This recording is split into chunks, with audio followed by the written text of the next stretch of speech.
Hello guys, welcome back to my channel. ఈరోజు మన ఛానల్లో హెల్తీ రెసిపీ అయిన రాగి లడ్డు అయితే ఎలా చేయాలనేది చూద్దాం.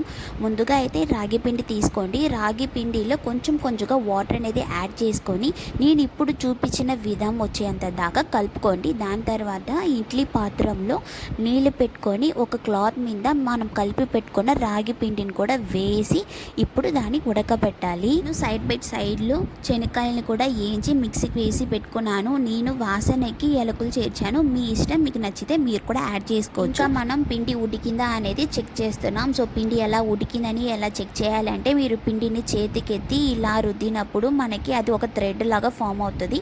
సో అలా వచ్చింది అంటే మనకి పిండి ఉడికినట్టు.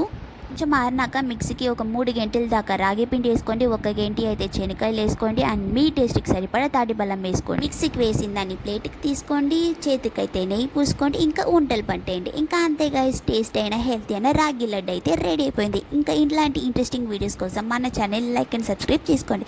ఇంకా నెక్స్ట్ వీడియోలో అయితే కలుద్దాం. అందరికీ సెలవు, మరి బాయ్ గైస్.